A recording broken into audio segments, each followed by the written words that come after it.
Sunita Williams, the NASA astronaut, is on her way back to Earth now after 9 months at the International Space Station after problems with her initial recovery ship proving to be a huge issue.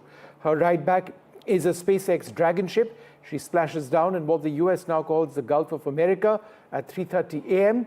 Our Prime Minister, Prime Minister Modi, has written to her wishing her all the best. So some images from the International Space Station and shortly thereafter the Dragon mission to bring them back to Earth started. I can't spot Sunny Williams over there, but I presume she is somewhere. But shortly after the video you see there, you can actually see the undocking taking place, and she is now on her way back.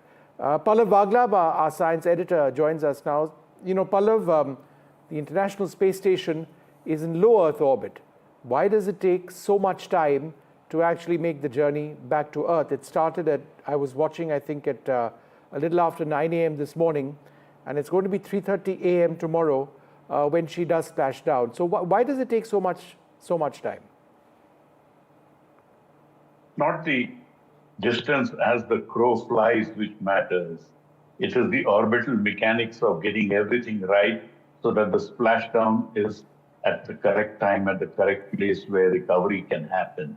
So it's a complex process, and if it were a straightaway cargo mission, then it could have been much faster, straighter. But there are humans involved, and the safety of the humans there is most important. And the recovery process is what actually determines when they exit the International Space Station and where and when they land. It's a very complex process, and that is what is important. No, and I think that's an important point, Pallav, because, you know, we've seen crews being recovered all the time from the International Space Station, from the Russian space station Mir when it used to exist. But it's always difficult. It's extremely complex. It requires phenomenal engineering, and the entire re-entry procedure is fraught with danger, right? It is fraught with danger. See, one is coming down, and it's a re-entry process.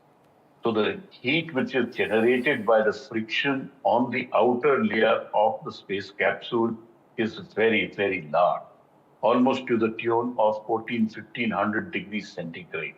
That's the heat which comes on to the space capsule because of the friction. And all of that has to be dissipated so that the astronaut inside can remain safe. There are special materials which are there. They ablate, meaning they burn off to keep the heat in so that the heat doesn't enter. And the insulation have to be very strong. And after that, once the splashdown happens, like the SpaceX Crew Dragon splashdown or the landing is in sea, and then the recovery process has to begin, which is to pick up the Crew Dragon from the sea, bring it onto a ship, and then get the astronauts out safely. All of this very tricky. And if at the last minute changes happen at the primary landing site, an alternative landing site has to be used, or if weather packs up at a particular site, then they abort the mission and keep them in orbit for another 24 or 48 hours. Tonight's weather conditions, tonight meaning in the night for India, it's going to be daytime in America. The weather conditions are supposed to be pristine at the main and the secondary landing site. So hopefully landing should happen at 3:27 a.m. India time. And astronaut Sunita Williams should be back after her 286-day journey in space. It's not the longest by an astronaut. Others have spent longer times, but it is long enough for people to get worried. Ajay Lele joins us as well. He tracks space very, very closely. Thanks, Dr. Lele, for being with us. It's not going to be a get out of the ship and walk away or swim away type of situation for Sunita Williams, is it? Adjusting back to gravity takes time.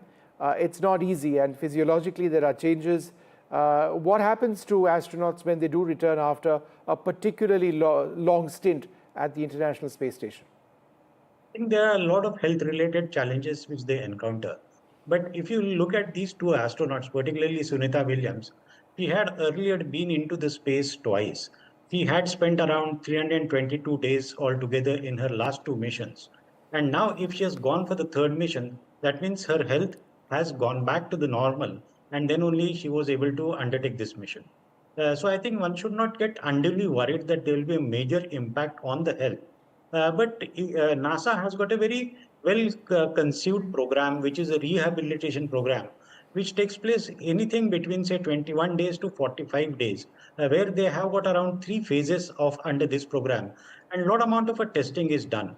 You see, before they take off, the pre-flight testing is done. Subsequently, when they are there on the International Space Station, they are supposed to work out around 1 hour to 2 hours. A certain amount of exercise module is already decided. That is to stay safe into the International Space Station, and also there should not be any major impact on their health after they get back. So after they get back, there are a lot amount of issues from microgravity to gravity you are coming. Basically, what happens is that you must have seen in all photographs, they have got a habit of mostly using their hands. Now, after you get back to the Earth, you are now in impact of the Earth's gravity. So definitely you have to understand how to start rewalking on surface of the Earth, so on and so forth. But if you see the pattern of the tests which have been conducted, there's a very systematic pattern of the tests. Their health conditions are monitored just before they take off. And after they get back, there's a comparison which is done with the health conditions. So right from their eye testing, right from their speech testing, even their skin, particularly the part of the skin which is exposed to radiations, one can say over there, they undertake the photographs of that, compare and contrast with the earlier photographs when they had undertaken the things. Then particularly heart, blood related issues are very common over there because of operating in a microgravity atmosphere. So a lot amount of a testing will happen in next 2 to 3 days. There will be a physical testing, there will be laboratory testing, there will be physiotherapists who will be available. So it's a very structured program because you see, International Space Station is operating with humans since the year 2000. So NASA fully understands that how to look after these things. So they have got a rehabilitation program. And as it was brought out by Pallav, that people have stayed for more amount of a time. In fact, a Russian astronaut on a Mir station had stayed for more than 400 days. And he also regained his total health conditions after he got back. Pallav, our Prime Minister has reached out to Sunita Williams. I found that a nice gesture. He's invited her to India, right? Among many other things. Oh, yes. The Prime Minister has been very closely tracking Sunita Williams, not just on this journey, but earlier journeys as well. The last administrator of NASA told me they were in a meeting and Prime Minister went straight and greeted Sunita Williams in that meeting. So they have a relationship. But after all, there is Gujarati blood running somewhere, and the Gujarati blood comes to the fore. Blood is thicker than water. तो कहीं ना कहीं तो प्यार मोहब्बत है गुजरात की, वो आ जाती है सामने. तो उसी तरह Prime Minister has written to Sunita Williams, welcomed her to India, and I'm sure there's a big meeting coming up in May by the Indian Space Research Organization. If all goes well, one would expect that astronaut Sunita Williams may turn up for that, at least virtually, if not in physical condition. But the rehabilitation process, as Dr. Lele was saying, is very structured, very well understood. Human biology, human physiology is well understood over the last 25 years of continuous presence in space. And astronaut Sunita Williams has had 2 long stints, and this is her 3rd stint and could be her last stint in space. And she should be healthy very soon. And like I've said many times, last time when I met her, she told me she loves samosas, and when she's back on Earth, she will have her samosas. And her lucky charm, Ganesh, is probably going to play with her, bring her luck, and she should be back on Earth in the next few hours.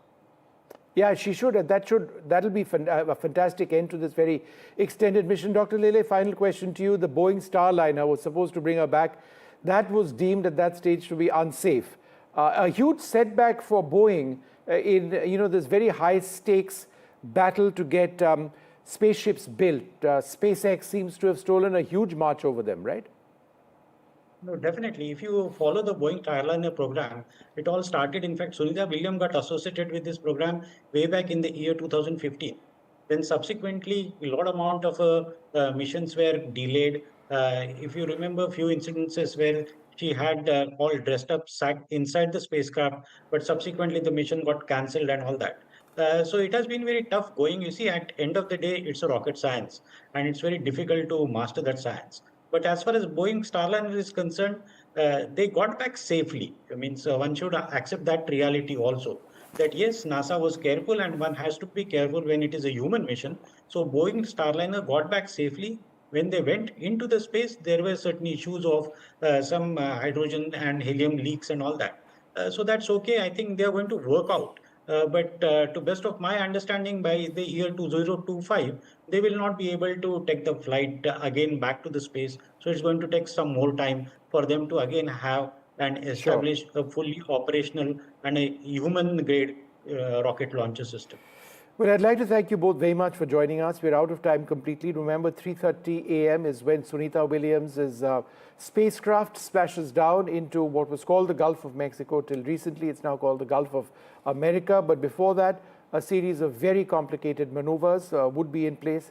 And again, as we mentioned earlier on in this discussion, the process of re-entry, it's complicated and it is dangerous. But that's something that is expected. Hopefully, it should end out all well.